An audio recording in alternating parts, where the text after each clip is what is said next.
YouTube کا دور ہے، سوشل میڈیا کا دور ہے۔ اس دور میں ہر شخص کی ہر چیز تک دسترس ہو گئی ہے۔ پہلے آپ جس ایریا میں رہتے تھے وہاں جس قسم کے لوگ تھے تو آپ کو انہی قسم کے لوگوں سے واسطہ پڑتا تھا، آپ کو دوسری فیلڈ کا پتہ ہی نہیں ہوتا تھا کہ کیا ہو رہا ہے۔ اب یہ جو الیکٹرانک میڈیا ہے اس نے پوری دنیا کو ایک گاؤں کی طرح بنا دیا ہے۔ پہلے ایسا ہوتا تھا نا کہ آپ کو اپنے گاؤں کے بندوں میں سے ایک ایک کا پتہ ہوتا تھا کہ یہ کیا کرتا ہے، اس کے ابا کیسے تھے، اس کے دادا کیسے تھے، اس کے کتنے بچے ہیں، اس کے اپنے گھر سے تعلقات صحیح ہیں خراب ہیں۔ گاؤں میں لوگوں کو پتہ ہوتا ہے نا، کہتے ہیں تو اپنا گرائی ہے، گرائی اس کو تو سب پتہ ہے۔ شہر میں لوگوں کو پتہ ہی نہیں ہوتا، پڑوسی کا نہیں پتہ ہوتا۔ آبادی اتنی ہے، زندگی اتنی تیز ہے کہ کسی کو کسی کا پتہ نہیں ہوتا۔ ایسے بھی واقعات ہوئے ہیں کہ پڑوسی کا انتقال ہو گیا تو لاش کی بدبو سے پتہ چلا کہ یہاں کسی کا انتقال ہوا ہے۔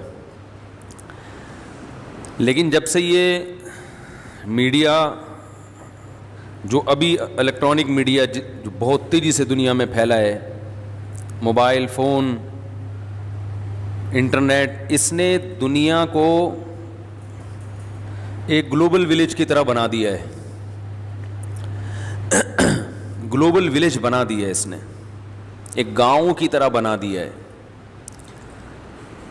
اب ہر شخص کی ہر جگہ تک رسائی ہے، اور شاید اس میں یہ حکمت ہو کہ اللہ تعالی حق اور باطل کو واضح کرنا چاہتے ہیں۔ قیامت جیسے جیسے قریب آ رہی ہے نا، اللہ تعالیٰ اپنے بندوں پر حجت کو تام کر رہے ہیں کہ کسی کو یہ کہنے کا موقع نہ ملے کہ اے اللہ مجھے نہیں پتہ چلا کہ صحیح کیا ہے اور غلط کیا ہے۔ بٹن دباؤ ہر چیز تک پہنچ جاتا ہے آدمی۔ تو اس میں جب انسان ہر چیز تک پہنچتا ہے تو اس میں غلط چیزیں بھی ہیں اور صحیح چیزیں بھی ہیں، غلط گائیڈنس بھی ہے اور صحیح گائیڈنس بھی ہے۔ اس میں پھر یہ فیصلہ کرنا کہ صحیح گائیڈنس کون سی ہے اور غلط گائیڈنس کون سی ہے، یہ فیصلہ کرنا اصل کمال ہے۔ میں سمجھا پا رہا ہوں اپنی بات؟ یہ جو الفاظ ہے نا، بولو نا بھائی کیا ہو گیا، بولتے کیوں نہیں؟ کئی لوگوں کو اعتراض ہو رہا ہے کہ اس کو ختم کریں، تو میں کوشش کر رہا ہوں اس کو میں مارکیٹ سے شارٹ کروں۔ ہمارے اپنے رشتہ داروں نے کہا ہے کہ جو بڑے خاندان کے بڑے بزرگ ہیں، تقیہ کلام بن چکا ہے نا، تو اس لیے میں تھوڑا سا کوشش کر رہا ہوں۔ تو میں چونکہ یوٹیوب پہ ویڈیوز دیکھتا رہتا ہوں، مختلف قسم کے موٹیویشنل اسپیکرز کی بھی، ہیلتھ سے ریلیٹڈ جو ویڈیوز ہیں وہ بھی دیکھ لیتا ہوں، علماء کی بھی دیکھ لیتا ہوں، فرقہ پرستوں کی بھی دیکھ لیتا ہوں۔ تھوڑا بہت، زیادہ تو نہیں ٹائم ملتا، لیکن تھوڑا بہت اپنے ٹائم کا کچھ حصہ اس میں سرو کرتا ہوں تاکہ پتہ رہے دنیا میں ہو کیا رہا ہے۔ تو افسوس اس پر ہے کہ زیادہ تر غلط ہی ہو رہا ہے۔ ایک تو وہ ہے کہ جو بالکل ہی غلط ہے، یعنی جو بے حیائی کا ایک طوفان ہے، وہ تو سبھی مانتے ہیں غلط ہے۔ اس کے علاوہ کی بات کر رہا ہوں کہ صحیح کا لیبل لگا کے جو غلط ہو رہا ہے وہ بھی بہت زیادہ ہو رہا ہے۔ اس کی میں ایک مثال دیتا ہوں، مثال سے بات سمجھ میں آتی ہے۔ کچھ دن پہلے ایک ماہر نفسیات کو میں اس لیے سنتا ہوں، یعنی مہینے میں ایک دو دفعہ کوئی نہ کوئی ماہر نفسیات کا کلپ میری نظر سے گزرتا ہے کہ کوئی ایسا ٹاپک ہوتا ہے جس پہ وہ لوگوں کو گائیڈ کر رہے ہوتے ہیں۔ تو میں دیکھتا ہوں کہ یار یہ کیا کہہ رہے ہیں، ہو سکتا ہے ہمیں بھی کچھ سیکھنے کو ملے۔ لیکن اکثر جو باتیں کر رہے ہوتے ہیں وہ عملی زندگی میں قابل عمل، یعنی وہ عملی زندگی میں مؤثر نہیں ہوتی، قابل عمل تو ہوتی ہیں لیکن ان کا فائدہ نہیں ہوتا۔ تو میں دیکھ رہا ہوتا ہوں کہ اسلام کی محبت دل میں پیدا ہو رہی ہوتی ہے کہ اسلام کی اگر گائیڈنس نہیں ہے نا, مذہب آپ کے پاس نہیں ہے, تو آپ اپنے لیے فیصلہ نہیں کر سکتے کہ کیسے چلنا ہے, دوسرے کو کیا بتاؤ گے. کچھ جنگیں گھروں کے اندر بھی ہو رہی ہیں, وہ اس نوعیت کی تو نہیں ہے, لیکن جو بڑی جنگیں ہوتی ہیں ان میں تو ہاتھ پاؤں ٹوٹتے ہیں. اللہ تعالیٰ سب کی حفاظت رکھے. لوگ شہید ہوتے ہیں. جو گھروں کے اندر جنگیں ہوتی ہیں نا, اس میں برین ہیمریج ہوتے ہیں, قتل کا مقدمہ بھی نہیں چلتا, بندہ مر جاتا ہے, کیس کسی پہ بھی نہیں ہوتا. ٹھیک ہے, ایسا ہی ہوتا ہے نا, کسی پہ کیس نہیں ہوتا. بیٹا باپ جو ہے اپنے بیٹے کی وجہ سے ڈپریشن میں چلا گیا, اس کی حرکتیں, اور ایک دن انتقال ہو گیا. مرا کس کی وجہ سے ہے؟ بیٹے کی حرکتوں کی وجہ سے, لیکن بیٹے پر کوئی کیس نہیں بنتا. وہی سب سے زیادہ رو رہا ہوتا ہے بیٹا. تو گھروں کے جو جھگڑے ہیں, لوگ ایسی ویڈیوز زیادہ دیکھتے ہیں کیونکہ اس میں تو سب بھگت رہے ہوتے ہیں نا ان چیزوں کو. بیٹے اور باپ کا جھگڑا, بیٹی اور ماں کا جھگڑا, ماں بیٹیوں میں بڑی تکراریں ہوتی ہیں آج کل, سنتے ہی نہیں کسی کی. دفتروں میں جھگڑے, اور پڑوسی میاں بیوی کے جھگڑے, وہ تو مشہور ہیں. تو یہ جو جھگڑے ہیں نا, یہ یعنی ہر شخص چاہتا ہے گھروں میں آپس میں کیا ہو, محبت, کیونکہ اللہ نے سکون کے لیے تو گھر بنایا نا. بھائی کیا خیال ہے, سکون کے لیے کیا بنایا اللہ نے؟ اگر گھر میں ہی سکون نہیں ہوگا تو پھر سمجھو کہ موت یقینی ہے, مرے گا تھوڑے دنوں میں, پاگل ہو جائے گا یا مر جائے گا. یا تو پاگل ہوگا یا پاگل ہو کے بھی بالآخر مرے گا, یعنی جلدی مر جائے گا. تو اب اس قسم کے جو ویڈیوز ہیں, ماہر نفسیات اس پہ بہت بتاتے ہیں کہ یوں ایکچولی یوں ہونا چاہیے, ایکچولی یوں ہونا چاہیے. تو میں کچھ سنتا ہوں بہت ہی معذرت کے ساتھ, وہ سوائے 2-4 انگلش کے الفاظ کے نا اور کچھ نہیں ملتا, اس میں کوئی گائیڈنس نہیں ملتی. مثلا زیادہ تر کی باتیں یہ ہوتی ہیں کہ ہمیں کمپرومائز کرنا سیکھنا چاہیے, دوسرے کو سمجھنے کی کوشش کرنی چاہیے. یہ بہت اچھا لفظ ہے, یقیناً دوسرے کو سمجھنے کی ہمیں کوشش کرنی چاہیے, لیکن کیا سمجھیں دوسرے کو, کیا سمجھنے کا مطلب کیا ہے, کیا سمجھیں؟ ہمیں سمجھنا چاہیے کہ وہ کہنا کیا چاہ رہا ہے. پتہ ہے بھائی کیا کہنا چاہ رہی ہے؟ ٹھیک ہے, وہ دوسری شادی سے روکنا چاہ رہی ہے اصل میں, یا وہ یہ چاہ رہی ہے کہ اپنی اماں سے نہ ملا کرو, اپنی بہنوں سے نہ ملا کرو.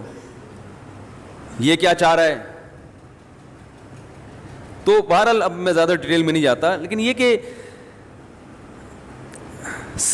ایک اصولی بات شریعت نے اتنا اچھا ہمیں گائیڈ کیا ہے, اس بارے میں کتنا اچھا گائیڈ کیا ہے. تو وہ 2-4 انگلش کے الفاظ گھما کے ادھر سے ادھر کر کے نتیجہ کچھ بھی نہیں نکلتا اس کا. تو میں کہتا ہوں کہ یار یہ اللہ کا کتنا بڑا فضل ہے کہ اللہ نے ہمیں اتنا پڑھا لکھا نہیں بنایا. ٹھیک ہے نا, اتنا پڑھا لکھا نہیں بنا. ایک بات خوب اچھی طرح سمجھ لیں, میں اکثر ایک چیز اپنے بیان میں کہتا ہوں کہ جو چیزیں انسان کے لیے انتہائی ضروری ہیں وہ چیزیں اللہ نے انسان کو خود سے سکھا دی ہیں. سمجھ رہے ہو؟ اور جو چیز جتنی ضروری ہے اللہ نے اس کے حصول کو اتنا ہی سستا کر دیا ہے. بھائی جو چیز جتنی ضروری ہے اس کا حصول اللہ نے اتنا ہی سستا کر دیا ہے, کیونکہ اللہ کوئی تاجر نہیں ہے, بزنس مین نہیں ہے. ارے بھائی عام حالات میں جب کوئی تجارت کرتا ہے جتنی ضروری چیز ہوگی اتنی مہنگی کرے گا نا, کہ یار یہ تو لوگوں کی ضرورت ہے, یہ تو خریدنا ہی خریدنا ہے, 10 لاکھ میں بیچو تو بھی لوگ لیں گے, وہ قیمت بڑھائے گا. لیکن اللہ کوئی تاجر نہیں ہے, اللہ غفور الرحیم ہے. تو جو چیز جتنی ضروری تھی اللہ نے اتنی سستی کر دی, اس کا حصول آسان بنا دیا. مجھے ایک بات بتاؤ, روٹی زیادہ ضروری ہے یا پانی؟ اچھا پہلے تو ایک بات بتاؤ, روٹی زیادہ ضروری ہے یا گھر اور گاڑی؟ روٹی. سو تو فٹ پاتھ پہ بھی جائے گا آدمی, تو روٹی کا حصول آسان ہے یا گھر کا؟ روٹی کا آسان ہے. حالانکہ روٹی کے بننے میں قدرت, یعنی روٹی کا بننے کا پروسیس بہت مشکل ہے. گھر بنتا ہے سیمنٹ اور بجری سے, جو اسی زمین سے نکلتا ہے بغیر کسی کوئی زیادہ اس میں کوئی کلاکاریاں نہیں ہوتی, اور گھر مٹی کا بھی بن جاتا ہے. یہیں سے گارا اٹھاؤ, پانی ڈالو, بھوسا ڈالو اور اینٹیں بنا کے اور پتھر لا کے فٹ کر دو, گھر بن جائے گا. لیکن گھر بنانا مشکل ہے. روٹی کھانا, روٹی کا حصول آسان. حالانکہ گندم کے بننے کا جو پروسیس ہے وہ بہت مشکل ہے. وہ تو ابھی تک سائنسدان پڑھ رہے ہیں کہ کیسے بنتی ہے. ابھی تک پورا مسئلہ وہ حل نہیں ہوا ہے کہ گندم بنتی کیسے ہے, یعنی کیا کیا عمل ہوتا ہے. پودے کو اور نباتات کو مکمل تھوڑی پڑھا گیا ہے اب تک. پانی برسے گا آسمان سے, زمین کے اندر گوبر, مٹی اور گارے کے ملاپ میں کیا کیا قدرت کی صناعی ہوتی ہے اور کیا کیا قدرتی عوامل ہوتے ہیں. اس کے بعد جا کے پودا نکلتا ہے, پھر اس میں خوشے, پھر اس میں گندم, ایک گندم سے ہزاروں گندم, پھر ان ہزاروں میں ہر ایک میں ہزاروں کو پیدا کرنے کی صلاحیت. یہ بڑا مشکل کام ہے. اس کو تو ہزاروں سال سے پڑھ رہا ہے انسان, اب تک پوری طرح سے پڑھ نہیں سکا کہ یہ ہو گیا رہا ہے. کتنا مشکل پروسیس, مگر اللہ نے ہمارے لیے بہت آسان. اللہ نے کہا یہ تمہیں نہیں کرنا, تم نے خالی بیج ڈالنا ہے, پانی برسے گا آسمان سے اور میں ہزاروں گندم پیدا کر دوں گا, کھاؤ, پراٹھے بنا کے کھاؤ. ہم نے بھی 100 پراٹھا کھایا الحمدللہ. حکیم صاحب نے بولا یہ گلا صحیح نہیں ہوگا جب تک پراٹھا, میرا گلا ابھی بھی بیٹھا ہوا ہے. انہوں نے کہا پراٹھے چھوڑے, ہم نے کہا دنیا چھوڑ دے گا, پراٹھا نہیں چھوڑے گا. دنیا چھوڑ دیں گے, پراٹھا نہیں. ناشتے کا مزہ ہی نہیں ہے بھائی. تو لیکن خیر چھوڑنا پڑے گا. ٹھیک ہے. تو کتنا مشکل پروسیس ہے, مگر قدرت نے ہمارے لیے بہت سستا کر دیا کہ ایک سے ایک ہزاروں پیدا ہوں گے. یعنی رزق کی کمی کا کوئی سوال پیدا نہیں ہوتا. اگر رزق کی کمی ہو رہی تو ہماری اپنی حماقت سے نا, کسان بیج ہی نہیں ڈال رہا گندم, یا گورنمنٹ پانی نہیں دے رہی اس کو, ڈیم ہی نہیں بنا رہی, تو وہ تو حکومت کی نااہلی ہے نا, وہ تو حکومت کی نااہلی ہے. اور حکومت ہم ہی بناتے ہیں تو ہماری نااہلی ہو گئی. تو بھائی جیسی بنائی ہے وہی چیز ملے گی, جو آپ نے جس کو اوپر لے کر آئے, اس جو فیصلے ہوں گے وہاں سے وہ آپ ہی کے فیصلے ہیں. تو کتنا آسان کر دیا اللہ تعالیٰ نے. گندم, آلو, پیاز, ٹماٹر 20 روپے کلو, 30 روپے کلو, 40 روپے کلو. ضروری اتنا ہے کہ آپ کے پاس اگر گھر نہ ہو, آپ پھر بھی 60-70 سال کی زندگی نکال کے چلے ہی جاؤ گے. کبھی اس کے ٹھیلے کے نیچے سو گئے, کبھی فٹ پاتھ کے نیچے سو گئے, 2-3 دن نیند نہیں آئے گی آپ کو, کیونکہ آپ گدے پہ لیٹنے کے عادی ہیں. اس کے بعد نیند ایسی چیز ہے, وہ بھی ضروری ہے, وہ بھی ضروری چیز ہے نا, تو اللہ نے وہ بھی سستی کر دی ہے. اللہ تعالیٰ کہتے ہیں 2-3 دن تو نہیں سوئے گا تو میں خود ہی گن پوائنٹ پہ سلاؤں گا تجھے, بیٹھے بیٹھے پھر سو جائے گا. ہمارے ساتھ ایسا ہوتا ہے, سفر میں بعض دفعہ نیند نہیں آتی تو 2 دن ہو گئے جاگے ہوئے, اس کے بعد پھر سفر میں ہی سو جاتے ہیں. ایسا سوتے ہیں کہ پولیس آتی ہے اٹھانے کے لیے, کیونکہ اب مزید نہیں سوتا تو پاگل ہو جاتا ہے نا. تو قدرت کہتی ہے کہ نہیں بھائی یہ بہت ضروری ہے, اب یہ آپشنل نہیں ہے کہ آپ چاہیں تو سو جائیں, نہیں تو نہیں. قدرت کہے گی جتنے مرضی کام ہیں, جتنے اہم ترین کام بھی ہو, تجھ پہ نیند پہلے مسلط کروں گا میں. اللہ نیند مسلط کر دیتے ہیں, سو جاتا ہے. بیت الخلاء میں بیٹھے بیٹھے بندے سوتے ہوئے دیکھے ہم نے, بہت دنوں سے جاگے ہوئے تھے, مزدور گیا واش روم, نکل ہی نہیں رہا. آدمی کو ڈر ہوا, مر تو نہیں, پتا چلا سو رہا ہے وہاں بیٹھا ہوا, 2-3 دن سے سویا نہیں تھا تو وہاں سو گیا. یہ قدرت کی طرف سے ہے نا, ضروری ہے تو آسان بنا دیا قدرت نے. تو سب سے یعنی روٹی کو اللہ نے آسان رکھا, 20 روپے میں 10 روپے میں مل جاتی ہے, اور جن کو نہیں ملتی تو صدقہ خیرات کر کے لوگ کھلا دیتے ہیں, کہیں نہ کہیں سے ہو ہی جاتا ہے انتظام. اب پانی زیادہ ضروری ہے یا روٹی؟ روٹی سے زیادہ ضروری کیا ہے؟ پانی. تو روٹی میں تو پھر بھی کسان کو چاہیے. کسان کیا کرتا ہے, ہل چلاتا ہے, گندم ڈالتا ہے زمین میں, پھر پودے اگتے ہیں. کیا خیال ہے؟ پانی کے حصول کو اور آسان بنا دیا اللہ نے, کیونکہ وہ زیادہ ضروری ہے. ڈیم بنا کے تو ہمارے لیے سنبھالنا مشکل ہو جائے. یہ تو ہم اسٹور ہی نہیں کرتے, بس چیختے رہتے ہیں بچے زیادہ پیدا ہو گئے تو پانی کم ہو جائے گا, ایسا کچھ کوئی کہانی نہیں ہے.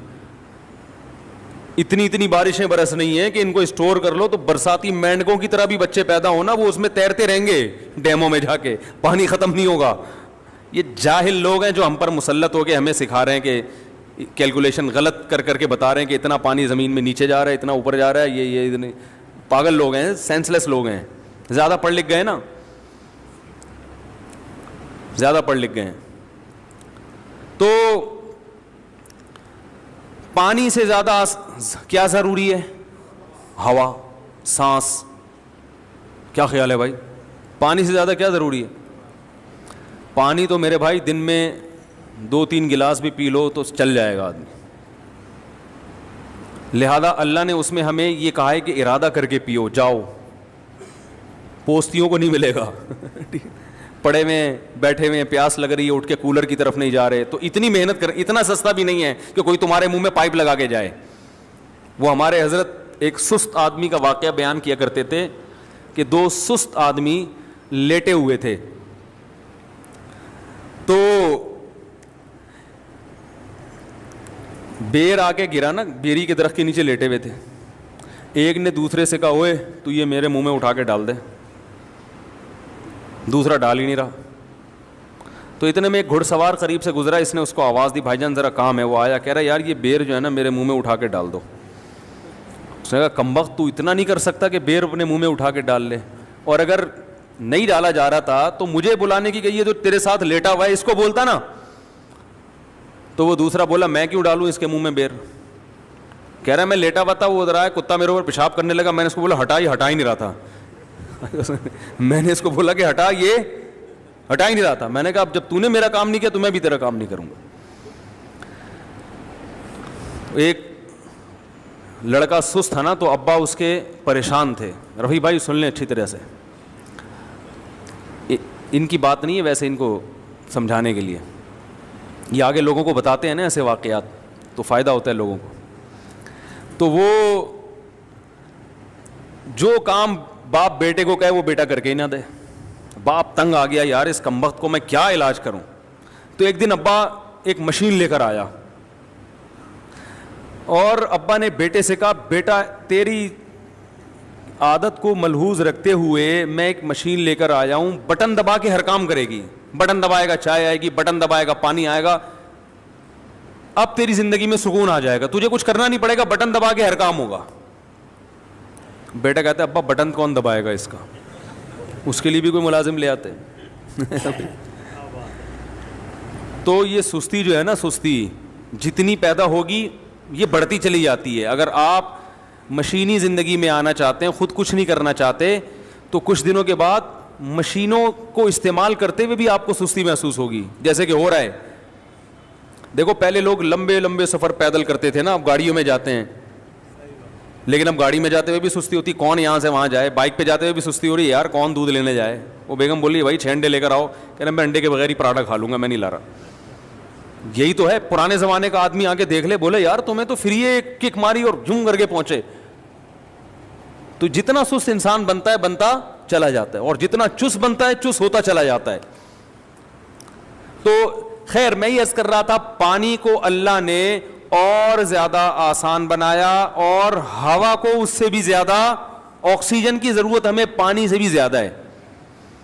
تو اس میں اللہ نے ہمیں 2 سہولتیں دے دی. ایک سہولت تو یہ دی کہ فری پھوکٹ میں 23% آکسیجن ہوا میں چھوڑ دی. اب پتہ نہیں ریسرچ بدل گئی ہو, تو پرانی ریسرچ تو 23% کی تھی, اب کا مجھے نہیں پتا آکسیجن آج کل کتنی فیصد چل رہی ہے. ہمارے یہاں تو 5-6% سے زیادہ. یہ سوئٹزرلینڈ کی رپورٹ پیش کی ہے سائنسدانوں نے کہ ہوا میں آکسیجن کا تناسب کتنا ہوتا ہے. لیاری کے پانی کا پتہ ہے نا فارمولا, ہائیڈروجن ڈائی آکسائڈ ہے نا جو عام پانی ہوتا ہے. تو کسی نے لیاری کے اسٹوڈنٹ سے پوچھا کہ پانی کا فارمولا بتاؤ, اس نے کہا NH4Cl کر کے کچھ بنا دیا. اس نے کہا یہ کیا, اس نے کہا لیاری کے پانی کا یہی فارمولا ہے. وہ جو ہائیڈروجن ڈائی آکسائڈ ہے نا, وہ پانی ہے جو آسمان سے نازل ہوا اور آپ نے گلاس میں جمع کر لیا, وہیں سے درمیان میں اس کو کہیں گرنے نہیں دیا. تو آکسیجن کا حصول اللہ نے اور بھی زیادہ آسان بنا دیا. اگر اللہ ہوا میں فری میں چھوڑ دیتا اتنا بھی کافی نہیں تھا. ہمیں یوں کہہ دیتا کہ سانس لوگے تو پھیپڑوں میں جائے گا, تو ہم تو سارا دن بیٹھ کے سانس ہی لیتے رہتے. بھائی ذرا مجھے سانس لینے دو, ایسے ایسے سانس لیتے, پھر بات کر کے تھوڑی دیر کے لیے پاز کا بٹن دبا دیتے, اتنی دیر میں ہمارے پھیپھڑے پھڑپڑانا شروع کر دیتے. تو اللہ نے کہا یہ بہت ضروری, تو یہ تمہارے ارادے کے بغیر تمہارے پھیپھڑوں میں جائے گی. تمہیں سانس نہیں لینا ہو تو اس کے لیے تو ارادہ کرنا پڑے گا, سانس لینے کے لیے ارادے کی ضرورت, بولو نا یار, پھر آگے نا بولو نا یار, سانس لینے کے لیے ارادے کی ضرورت نہیں ہے. تو یاد رکھو گھر میں محبت سے رہنا یہ بھی ہماری ضرورت ہے. گھر جو ہے نا, گھر یہ سکون کے لیے بنایا اللہ نے. جعل لکم من انفسکم ازواجا لتسکنوا الیہا. گھر بنتا ہے نکاح کے بعد, گھر بنتا ہے نا بھئی, شادی ہوتی ہے تو ایک گھر آباد ہوتا ہے, پھر بچے پیدا ہوتے ہیں تو ایک گھر کا وجود. گھر کوئی بحریہ ٹاؤن کے بنگلوں کو تھوڑی کہتے ہیں, گھر کا مطلب بھائی, ورنہ تو ہوٹل بھی ہوتے ہیں, بڑے بڑے ہوٹل ہیں بالکل بنگلوں جیسے ہوتے ہیں, لیکن وہ گھر نہیں کہلاتے, وہ ہوٹل کہلاتے ہیں. تو گھر کا مطلب جہاں ریلیشن ہو, جہاں تعلق ہو, محبت ہو, کوئی آپ کا انتظار کرے, کوئی کسی کا آپ انتظار کرو, کوئی آپ کے ماتحت ہو, آپ کسی کے ماتحت ہو, یہ ایک جو ریلیشن قائم ہوتا ہے, اٹ از کالڈ گھر. کیا خیال ہے؟ اٹ از کالڈ گھر. وہی جو ہوم اور ہاؤس کا فرق ہے. ہاؤسنگ اسکیم ہوتی ہے, ہومنگ اسکیم میں نے اب تک نہیں سنی. وجہ اس کی یہ ہے کہ وہ بحریہ ٹاؤن والے کہتے ہیں ہم ہاؤس بنا کے دے سکتے ہیں, ہوم بنانا یہ آپ کی ذمہ داری ہے, یہ ہمارے بس میں تھوڑی ہے. ایسا ہی ہوتا ہے نا بھائی, ہاؤس کو ہوم بنانا یہ کس کی ذمہ داری ہے, یہ کوئی بلڈر کا کام تھوڑی ہے. تو اللہ تعالیٰ نے گھر جو رکھا ہے نا, گھر یہ جانوروں کو بھی دیے ہیں. بہت سے جانور گھر بنا کے رہتے ہیں. شیر کی کچھار ہوتی ہے, وہ شکار کر کے آتا ہے, ادھر ادھر دہشت گردی کر کے آ کے جب سکون سے بیٹھنا ہوتا ہے, جہاں اس کو کوئی چیتا بیتا چھیڑے نہیں, تو اس کے لیے کہاں داخل ہو جاتا ہے, وہ اپنی بول خود ہی بول لیا کریں تاکہ وہ کچھار میں داخل ہو جاتا ہے. سانپ جب خطرہ محسوس کرتے ہیں کہاں گھستے ہیں, بل میں, اور اگر وہاں سانپ نہیں بیٹھے ہوئے, اس کو تانے دینے کے لیے بیٹھی بھی ہو, وہ بل میں گھسے گا؟ بولو بھائی, نہیں جائے گا. وہ سانپ بل میں گھس کے آتا اس لیے کہ یار یہاں یہ اپنا ٹھکانا ہے, سکون ملے گا, یہاں آرام سے تمیز سے زندگی گزاریں گے, جب بھوک لگے گی یا کوئی مسئلہ ہوگا باہر نکلیں گے, انجوائے کریں گے, یہ سکون کی جگہ ہے. چوہے اپنے بلوں میں گھستے ہیں, بلیاں بھی گھر بناتی ہیں اپنا ٹھکانہ. جب بچوں کی پیدائش کا وقت آتا ہے بلی کی, تو وہ کوئی سوٹیبل جگہ تلاش کرتی ہے جہاں اپنے بچوں کی اچھی طرح سے تربیت کر سکے. بلوں کے خطرات سے انسانی نما بلے بھی اس کو پریشان نہ کریں, اور جو سچی مچی کے بلے ہیں وہ بھی پریشان نہ کریں. تو بڑے تمیز سے. خرگوش بھی ایسا ہی کرتی, خرگوش کی جو مادہ ہے وہ بھی ایسا ہی کرتی ہے. وہ تو باقاعدہ ڈیکوریٹ کرتی ہے اپنے گھر کو. جب بچے دینے کا وقت آتا ہے تو اپنے جسم کے بال نوچ کے کارپٹ کی طرح زمین پہ بچھا دیتی ہے, ٹیمپریچر مینٹین رکھتی ہے, بہت کچھ کر کے اس کو پتا ہے میرے بچے یہاں سکون, اطمینان اور امن اور شانتی کے ساتھ پلیں گے. تو بھائی جو انسان جو تہذیب میں سب سے آگے ہے, گھر اس کی بھی ضرورت ہے. جعل لکم من بیوتکم سکنا, اللہ نے قرآن میں کہا اللہ کی نعمت ہے کہ اس نے تمہارے گھروں کو ٹھکانہ بنایا, سکون کی, مسکنت کی, رہنے کی جگہ بنایا. پرندوں کے گھونسلے ہوتے ہیں, سارا دن آؤٹنگ کر کے جاب کر کے شام کو اپنے گھونسلے کی طرف لوٹتے ہیں. اب چڑا آیا شام کو اپنے گھونسلے کی طرف, چڑیا نے منہ بنا کے رکھا ہوا ہے وہاں پہ, تمیز سے بات ہی نہیں کر رہی ہیں. کبوتر آیا, 12 گھنٹے کی ڈیوٹی کبوتروں میں, 12 گھنٹے کی. ان کے یہاں لیڈیز بھی جاب کرتی ہیں کبوتروں میں. 12 گھنٹے کبوتر, 12 گھنٹے شاید گوروں نے یہیں سے لیا ہو. تو اب وہ جب آیا اور کبوتری کا منہ بنا ہوا ہے, وہ تمیز سے بات ہی نہیں کر رہی کبوتر سے. بولی تو کیا باجرہ لے کر آیا ہے؟ بھائی دیکھو کبوتر جو لے کر آئے گا نا بچوں کو کھلانے کے لیے, کبوتری صبر شکر سے گزارا کرتی ہے. ایسا ہی ہوتا ہے نا, کبوتر دانہ لے کر آتا ہے اپنے بچوں کے منہ میں ڈالتا ہے. ہم نے تو کبوتر بھی پالے ہیں, دیکھا ہے یہ سارا منظر, بڑا زبردست خوبصورت منظر ہوتا ہے. جیسے ہی اس کو پتا ہوتا ہے نا کبوتر کے بچوں کو ابا آنے والے ہیں, وہ منہ کھول کے بیٹھے ہوئے ہوتے ہیں, ایسے منہ کھول کے بچے. کیا اللہ کی ایک, مجھے تو بڑا شوق ہے جانور پالنے کا, بڑی فطرت کی اس میں. اور یہ خدا کی قسم وہ بڑے بدبخت ہیں جو یہ کہتے ہیں یہ چیزیں خود سے بنی ہیں. جو ایتھیسٹ ہے نا, اللہ کا انکار کرنے والے, خود سے یہ جذبات پیدا نہیں ہو سکتے. مشینیں بنتی ہیں خود سے, بے جان چیزیں وہ بھی نہیں بنتی. تو یہ جاندار جذبات, احساس رکھنے والا, محبت نفرت کرنے والا, ایسے جذبات اللہ نے رکھے کہ جب غم ہوتا ہے تو آنکھوں سے آنسو بہہ کے بتاتا ہے, خوشی ہوتی ہے تو ہنس کے بتاتا ہے. یہ جذبات کی خود بخود ساری چیزیں کیسے پیدا ہو گئیں؟ اس کبوتر کے دل میں کس نے ڈالا کہ تیرے بچے تیرا انتظار کر رہے ہیں, خود بھی کھا اور ان بچوں کے لیے دانا بھی جمع کر. اس کو کس نے بتایا کہ یہ تیرے اسپرم سے پیدا ہونے والے انڈے ہیں جن سے یہ بچے نکلے ہیں؟ کیا اس نے بھائی میڈیکل سائنس پڑھی ہے کیا؟ اس کو کیا پتا کہ یہ بچے جو ہے نا اللہ نے میرے باڈی سے پیدا کیے ہیں, تبھی تو اتنی محبت کر رہا ہے وہ. انہی بچوں میں آپ دوسرے کبوتر کا بچہ لا کے رکھ دیں, اور زیادہ خوبصورت, اٹھا کے مار دے گا, فوراً باہر پھینک دے گا اس کو, بولے گا میرا نہیں ہے. ڈی این اے کی ضرورت بھی نہیں ہے, کبوتر کو پتا ہوتا ہے میرا ہے, گوروں کو نہیں پتا ہوتا. گوروں کو نہیں پتا ہوتا یہ کس کا ہے. حقیقت بتا رہا ہوں, لوگ صبح شام تعریف کرتے ہیں نا, وہ ہم سے اچھے, وہ ہم سے اچھے. وہ کبوتر سے بھی اچھے نہیں ہو آپ. ٹھیک ہے کچھ چیزیں اچھی ہیں مانتا ہوں, لیکن اس کی وجہ سے آپ اچھے نہیں بن گئے, بڑی بڑی برائیاں ہیں. تو کبوتر کے بچے منہ کھول کے بیٹھے ہوئے ہوتے ہیں.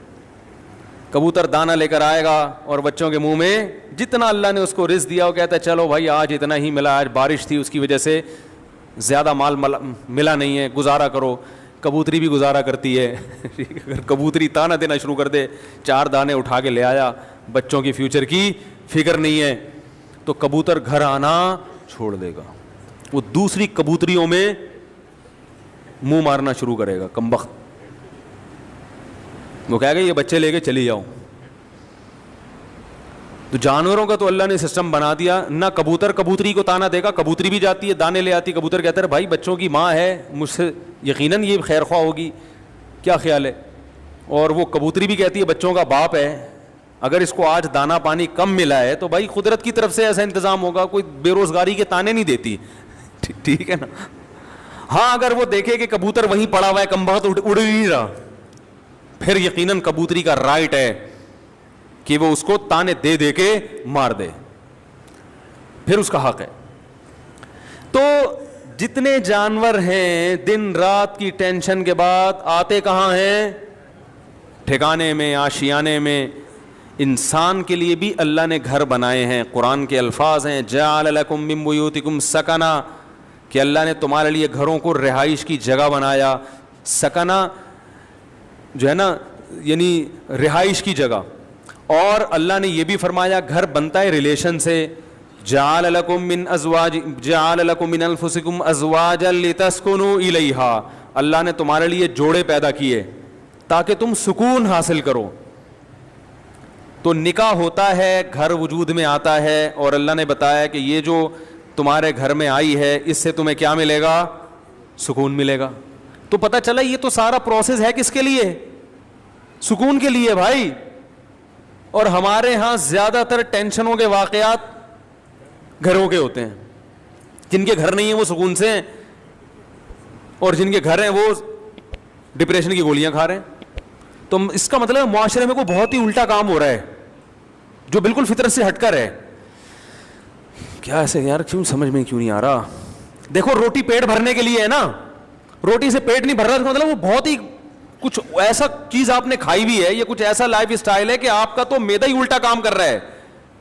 ارے کسی کمبخت کی پانی سے پیاس نہ بجھے, چلو کولڈ ڈرنک سے نہیں بجھ رہی پیاس, سمجھ میں آتا ہے یار کولڈ ڈرنک نہیں بجھ رہی, تو کولڈ ڈرنک تو اللہ نے پیدا تھوڑی کی ہے پیاس بجھانے کے لیے. کسی کی بجھتی ہے کسی کی نہیں. بعض لوگ کولڈ ڈرنک پیتے ہیں نہیں بجھتی, چائے سے نہیں بجھ رہی, سمجھ میں آتا ہے, دودھ سے نہیں بجھ رہی, پانی سے تو بجھنی چاہیے نا. کمبخت کی پانی سے پیاس نہیں بجھ رہی, اس کا مطلب باڈی میں تھوڑا بہت فالٹ نہیں ہے.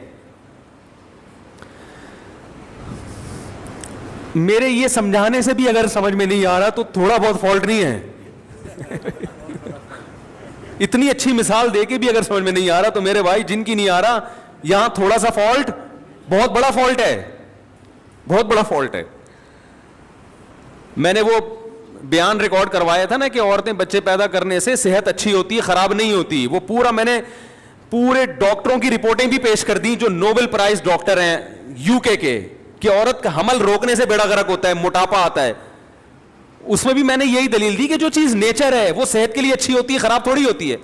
وہ میں نے کل اپنا کلپ دیکھا, اس کے نیچے جو لوگوں نے الٹی سیدھی باتیں کی ہیں. ارے تم دلائل کو نہ سمجھنا چاہتے ہو نہ ماننا چاہتے ہو, تم انگریز کے پٹھو ہو, کمبختوں, تم دم ہلاتے رہو ساری زندگی. تمہارے اندر, آپ کو نہیں کہہ رہا جو اس نے کمنٹس کیے تو اس کو کہہ رہا ہوں, تمہارے اندر سوچنے سمجھنے کی صلاحیتیں ختم. تمہیں جو لائن پہ لگا دیا نا 2 بچے, تو بس تم اسی پہ لگے رہو, اب برباد کر دو اپنی بیویوں کی صحت بھی, اپنی صحت بھی, اور اپنا خاندان بھی تباہ کر دو. بچے تو ہوتے ہی 2 کے بعد ہیں, گھر تو بنتا ہی 2 کے بعد تو بچوں کی شروع ہوتے ہیں کہ جن کا ایک گیدرنگ ہوتی ہے, آپس میں کھیلتے ہیں.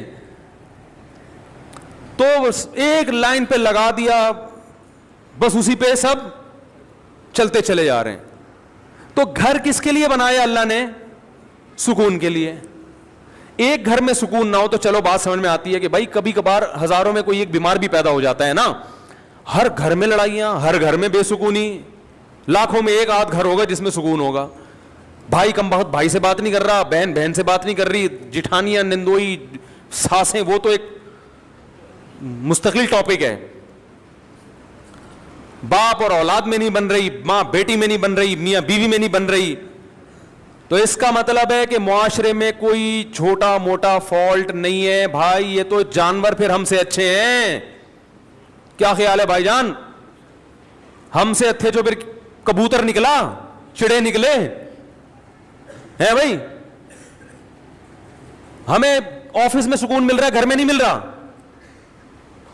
یہ تو بہت بڑا فالٹ آ رہا ہے معاشرے میں, اور یہ ان میں تو بہت ہی زیادہ ہے جن کی ہم تقلید کرتے ہیں.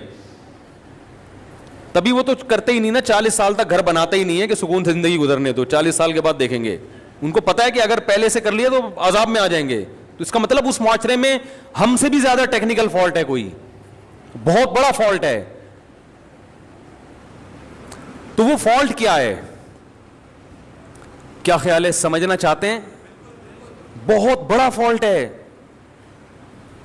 اور ماہر نفسیات اکثر اس فالٹ کو ہائی لائٹ نہیں کرتے کیونکہ وہ خود اس فالٹ میں مبتلا ہوتے ہیں. الحمدللہ سمجھا پا رہا ہوں اپنی بات. یہ بات سمجھ میں نہیں آ رہی, یہ بھی میں چھوڑ رہا ہوں آہستہ آہستہ. سمجھ میں آ رہی ہے بات؟ وہ اکثر اس فالٹ میں مبتلا ہیں. وہ کیا ہے فالٹ؟ کہ جب تک حقوق کا دائرہ کار متعین نہیں کیا جائے گا کبھی بھی اتحاد اور محبت پیدا نہیں ہو سکتی. اس کو ایک اور اسٹائل میں بیان کرتا ہوں, دوسرے اسٹائل میں. جب تک ظلم ختم نہیں ہوگا گھر میں محبت پیدا نہیں ہوگی, اور ظلم کو جب تک ڈیفائن نہیں کیا جائے گا کہ ظلم کی ڈیفینیشن کیا ہے, ظلم ختم ہو نہیں سکتا. نہیں آ رہی بات؟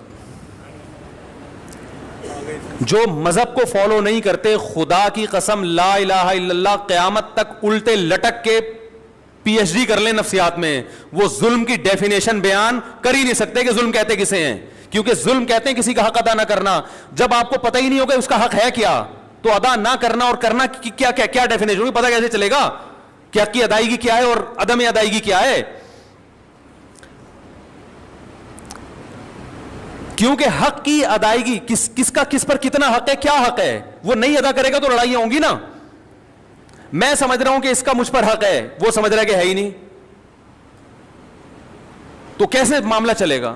یہ فیصلہ کون کرے گا کہ یہ مطالبہ درست ہے یا غلط ہے؟ یا تو یہ اسلام بتائے گا. اسلام اگر نہیں بتاتا تو پھر پوری کائنات بیٹھ کے یہ ڈیفائن ہی نہیں کر سکتی کہ کس کے کس پر کیا حقوق ہے, اس میں اختلاف پیدا ہوگا. بعض دفعہ کلچر بتاتا ہے کہ کس کا کس پر کیا حق ہے, وہ کلچر غلط بتا رہا ہوتا ہے, ساری دنیا کہہ رہی ہے کلچر غلط ہے. دیکھو کلچر تو یہ کہتا ہے عورت کو چاہیے کہ جہیز لے کر آئے. کیا خیال ہے, کہتا ہے کہ نہیں کہتا؟ لیکن ساری دنیا کہتی ہے یہ کلچر غلط کہہ رہا ہے. انڈیا میں جہیز نہ لانے پر جلا دیا گیا بہوؤں کو, ایسے واقعات ہوئے, اس لیے کہ وہ کہہ رہے ہیں ظلم کیا, ہمارے جہیز کیوں نہیں لے کر آئی. ملکی قوانین بعض دفعہ بتاتے ہیں تو ملکی قوانین عاجز ہیں یہ بتانے سے کہ کس کا کیا حق ہے. آپ پوچھ لو جو لا ہے نا, اس آپ بولو بھائی یہ نہیں چاہیے, یہ نہیں چلے گا گھر میں.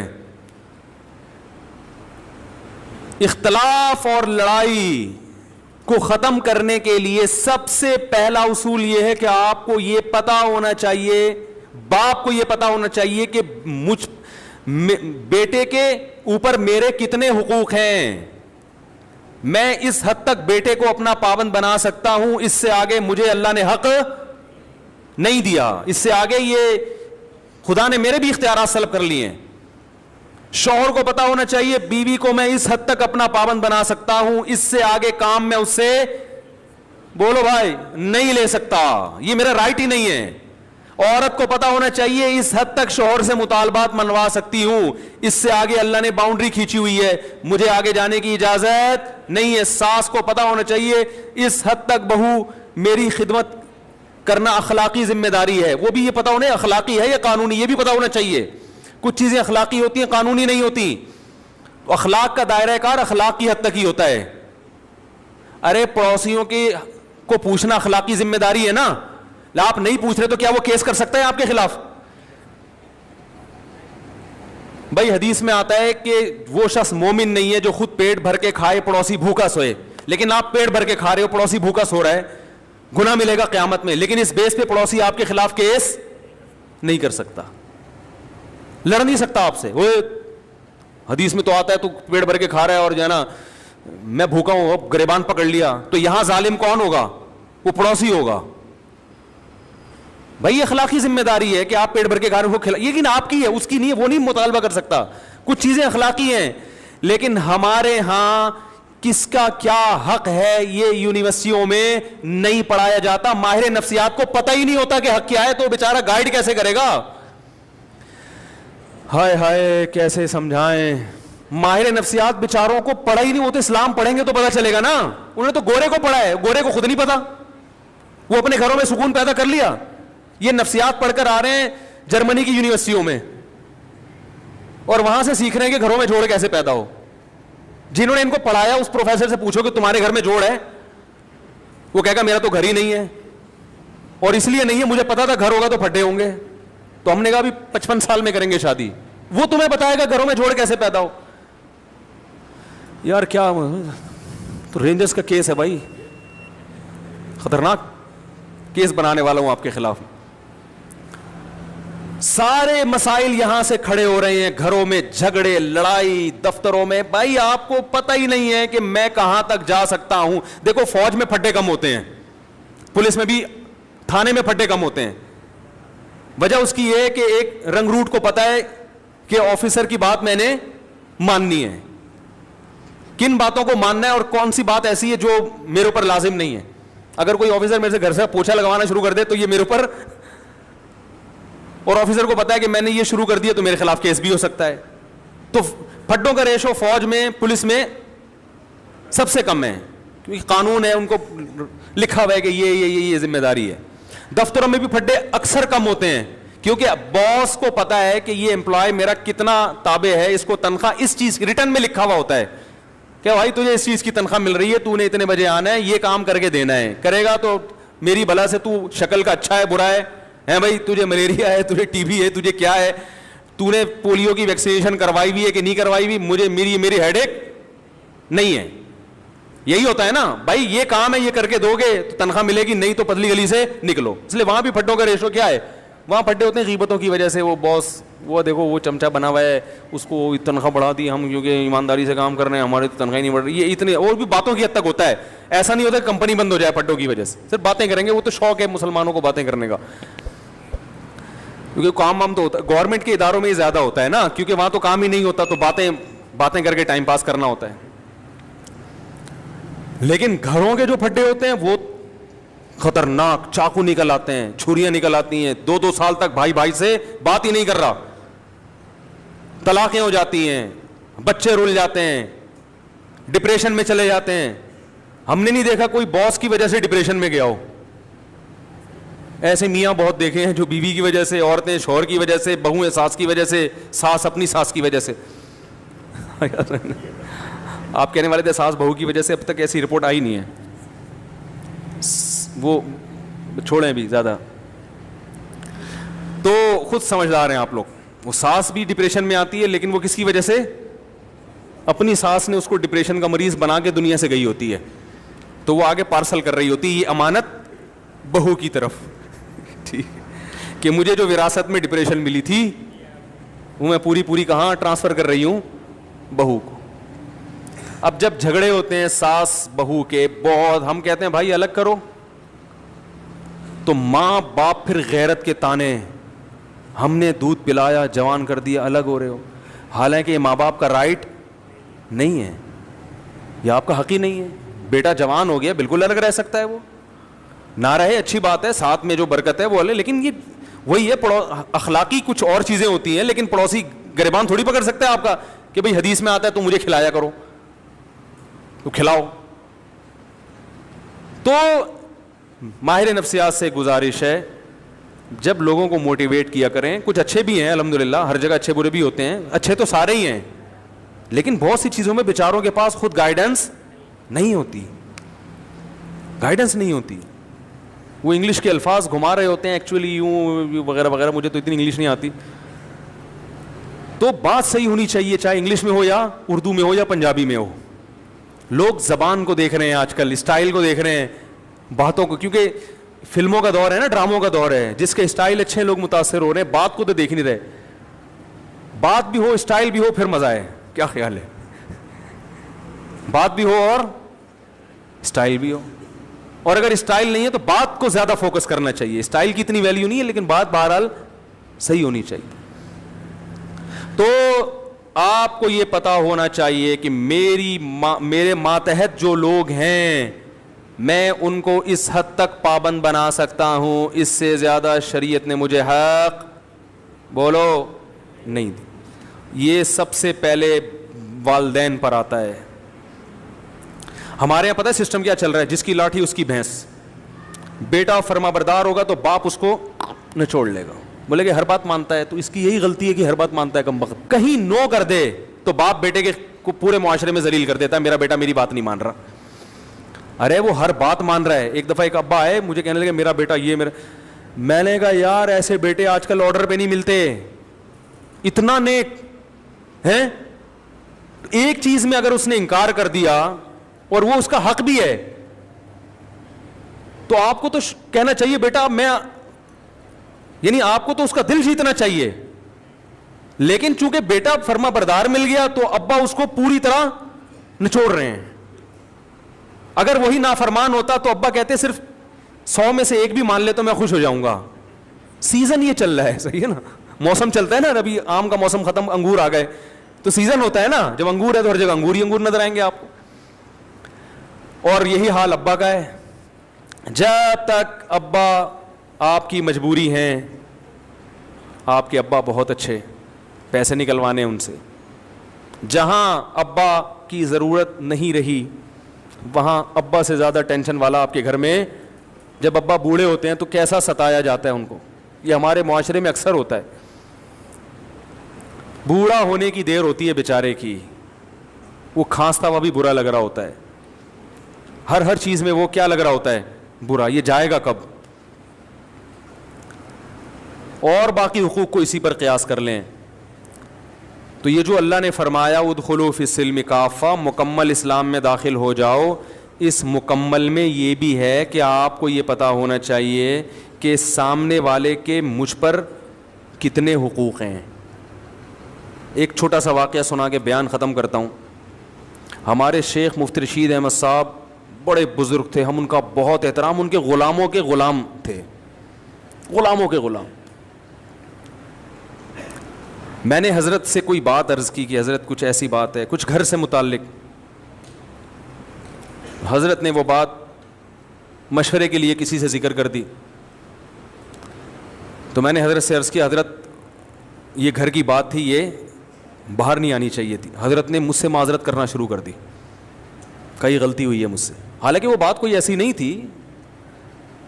اب اگر وہ یہ کہتے کہ میں چونکہ بزرگ ہیں, میں بڑا, میں نے کر دی تو کیا ہو گیا, ہم تو کچھ نہیں کہتے, کیونکہ اخلاقی ذمہ داری ہے کہ بڑوں سے اگر غلطی بھی ہو جائے تو معاف کرو. یہی ہے نا اخلاق تو اخلاقی طور پر تو شریعت ہمیں اسی کا پابند کرتی ہے. لیکن یہ ان کا بڑا پن کہ وہ جانتے تھے کہ بھائی یا اس سے آگے, حالانکہ کوئی ایسی بات نہیں تھی, لیکن جس سے کی وہ مجھے پتا تھا کہ میرا دشمن ہے. تو کسی کا راز فاش کرنا یہ باپ کے لیے بھی جائز نہیں ہے کہ اپنے بیٹے کا راز بولو نا فاش. باپ کے لیے بھی جائز نہیں ہے کہ اپنے بیٹے کی غیبت کرے, ماں کے لیے جائز نہیں ہے کہ اپنی بیٹی کی غیبت کرے. ہاں بیٹا ظلم کر رہا ہو باپ کے اوپر, واقعی واضح ظلم ہو, پھر اپنا غم ہلکا کرنے کے لیے اپنے کسی بہت ہی کلوز آدمی کو وہ اپنا غم بتا سکتا ہے, یا کسی سے مشورہ لینا ہو کہ بھائی بیٹے میں یہ جرم ہے, تو مشورے کے طور پر کسی ایسے آدمی سے جس کے بارے میں یقین ہو کہ یہ راز فاش نہیں کرے گا. آج دیکھا ہے باپ اپنے بیٹے کی برائیوں کو لوگوں کے سامنے بیان کر رہے ہیں, یہ غیبت ہے بھائی, یہ تو کسی غیر مسلم کی غیبت جائز نہیں ہے, تو بیٹے کی کیسے جائز ہو گئی؟ بہت مشکل ہے. بیٹے کی غیبت بھی جائز نہیں ہے, ماں کے لیے بیٹی کی غیبت بھی جائز, اور بیٹے کے لیے باپ کی تو اور زیادہ گناہ ہے. لیکن یہ گھروں میں ہو رہا ہے. جب بیٹا سنے گا کہ میرا ابا فلاں فلاں کو پکڑ کے میرے بارے میں برائیاں کر رہا ہے, تو اس کا مطلب پھر گھر میں سکون, بولتے کیوں نہیں ہو سکتا, پھر نہیں ہوگا. اس کے دل میں ایک نفرت کے جذبات پیدا ہوں گے. ہم تو یہی کہیں گے بھائی باپ ہے صبر کرو, لیکن بہرحال نفرتیں پیدا ہوں گی اور لڑائیاں ہوں گی. پھر جب باپ کو سمجھایا جائے اور وہ تکبر میں آئے کہ نہیں میں نے کر دی تو کیا ہے, اس کا مطلب فالٹ کہاں ہے؟ آپ میں ہے. سمجھ رہے ہیں ٹیکنیکل فالٹ کس میں ہے؟ اس لیے اسکرو پانے لے کے بیٹھا کریں, جہاں کہیں فالٹ نظر آ رہا ہے اس کو فوراً ٹائٹ کروا لیں, اور یہ علماء سے ٹائٹ ہوتے ہیں. فوراً پوچھیں حضرت اس میں بتائیں غلطی پر کون ہے. تو یہ بڑا لمبا موضوع ہے کہ کس کے کس پر کیا حق ہیں, وہ بیان ہوتے رہنے چاہیے تاکہ ہمیں پتہ چلے کہ ہمیں یہ تو ہر آدمی اس چکر میں ہے کہ فلاں کے مجھ پر فلاں پر میرے کیا حقوق ہیں, اس میں تو پتہ ہے سب, ہر آدمی اس کو نچوڑنے میں لگا رہتا ہے. لیکن میری باؤنڈری کہاں تک ہے؟ ماں باپ کہتے ہیں, مجھ سے اکثر فون آتے ہیں کہ والدین کے حقوق پر پلیز بیان کریں, آپ والدین کے حقوق پر بیان کریں. اور اتفاق سے میں کر دیتا ہوں اولاد کے حقوق پر. بعض دفعہ ایسا بھی ہوتا ہے, وہ کہتے ہیں یہ کیا بات ہوئی, میں کہتا ہوں بھائی اس پر بھی کریں گے لیکن ساتھ ساتھ اس پہ بھی تو ہونا چاہیے نا, اس پہ بھی تو ہونا چاہیے, دونوں چیزیں ضروری ہیں. تو اللہ تعالیٰ سے دعا ہے کہ اللہ ہمیں مکمل اسلام میں داخل ہونے کی توفیق عطا فرمائے. علماء نے لکھا ہے کہ استاذ مدارس میں نا شاگرد استاذوں کا بہت احترام کرتے ہیں, لیکن استاذ کے لیے کسی شاگرد کو فاسق و فاجر کہنا جائز نہیں ہے. سمجھ رہے ہیں, فاسق و فاجر کہنا جائز, زانی کہنا جائز نہیں ہے کہ یہ الزام ہے. تو اللہ نے ایک باؤنڈری رکھی ہوئی ہے, اس سے آگے آپ کو نکلنے کی اجازت نہیں ہے. کمیٹی ہے مسجد میں تو امام کو کمیٹی سے آگے نکلنے کی اجازت, بولو نا بھائی, نہیں ہے. وہ کمیٹی کا پابند ہے. بعض جگہوں پر ایسے ہوتا ہے امام کمیٹی کو لفٹ ہی نہیں کرا رہا ہوتا, کہتا ہے میں چونکہ امام ہوں, میں چونکہ, وہ چندے کے حساب دینے کے لیے تیار نہیں ہے کمیٹی کو. بھائی جب آپ کسی کمیٹی کے تابع ہیں تو جتنا چندہ آ رہا ہے آپ کے باپ کو بھی حساب دینا پڑے گا. بعض ائمہ, سب نہیں, اکثر تو الحمدللہ صحیح ہوتے ہیں, لیکن بعض جگہوں مسجد پہ کیس آتے ہیں امام حساب نہیں دے رہے, کہہ رہے کون مجھ سے کون ہوتا ہے حساب لینے والا, میں تو مفتی ہوں, میں تو بزرگ ہوں, میں تو فلانا ہوں, میں کیا کرپٹ ہوں؟ بھائی آپ چور ہوں, کرپٹ ہو, آپ نیک ہوں. جب مسجد کا ایک رسید ہے, کوئی چندے کا سسٹم ہے, تو آپ کو اخپل طریقے سے چندہ کرنے کی اجازت, بولو بھائی, نہیں. اخپل لفظ یاد رکھ لیں, بہت سارے کام اخپل طریقے سے کرنے کی وجہ سے غلط ہو رہے ہیں. وہ مجھ سے اب لوگ آ کے پوچھتے ہیں حضرت یہ اخپل کا مطلب کیا ہے, پرسوں ایک صاحب ہے اخپل کا مطلب پوچھنے کے لیے آیا تھا. تو وہ پابند ہے. اسی طرح کمیٹی پابند ہے کہ وہ امام کا احترام کرے, اس کے ساتھ ایسے پیش نہ جیسے ملازمی, اوئے ادھر آؤ, اوئے ٹائم دیکھ رہا ہے کیا ہو رہا ہے, ہیں تم نے بولا تھا 40 پہ نماز 45 پہ کھڑی کر رہے ہو تم, ہیں تمیز سے, ٹھیک ہے نا, ریکویسٹ کے ساتھ.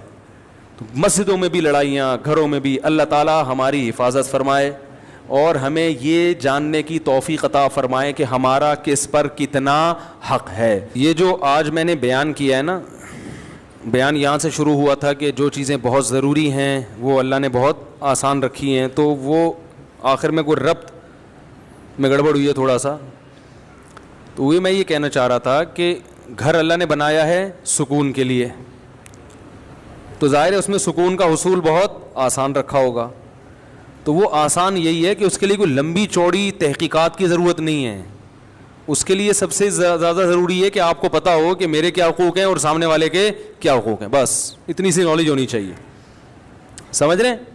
تو یہی چیز نہیں پتہ ہوتی تو پھر لڑتے رہو, جو مرضی کرتے رہو. تو یہ پہلے پتہ ہو, اور پھر اس پر عمل بھی ہو. ظاہر ہے پتہ ہوگا تو آگے عمل ہوگا, پتہ ہی نہیں ہوتا تو وہ عمل, بڑے اچھے اچھے لوگ ہیں وہ لڑ رہے ہوتے ہیں پھر.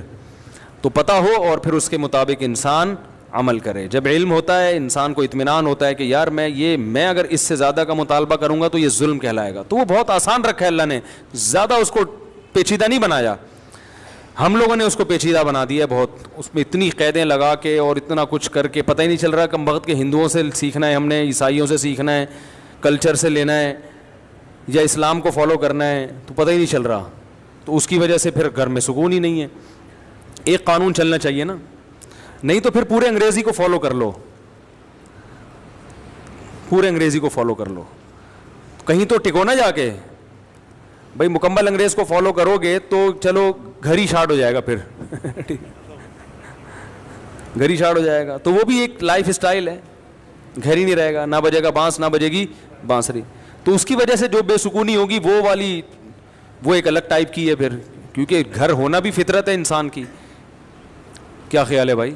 تو گھر ہی نہیں ہے تو پھر وہ ساری زندگی ساحل سمندر پہ اور کیٹو کی پہاڑیوں پہ گزارتے ہیں. وہ دیکھا ہوگا, وہ میں تو کبھی باہر سفر کرتا ہوں تو ٹورسٹ ہے نا وہ 99% تو گورے ہی ہوتے ہیں. تو وہ اس کی وجہ یہ نہیں کہ وہ یعنی اس کی وجہ یہی ہے, گھر ہی نہیں ہے تو کیا ہے, وہ ان کا ہر پہاڑ ان کا گھر ہے, یا گھر میں سکون نہیں ہے, یا بچے ہی نہیں ہیں, میاں بیوی ہیں, تو وہ ان کے لیے کیا تکلف کی ضرورت ہے کہ گھر بھر کا, صحیح ہے نا. تو وہ ہوٹل میں رات کو کہیں بھی کرائے پہ لے کے, یہاں کینٹ اسٹیشن پہ چارپائیاں بھی سنے کرائے پہ ملتی ہیں, تو غریب آدمی تو وہ بھی چارپائی لے کے بھی رات گزار سکتا ہے. تو سب کچھ یہ تو سارے تکلفات مسلمانوں کے لیے ہیں نا, تو انہیں کے لیے پھر ہم حل بھی تلاش کرتے ہیں.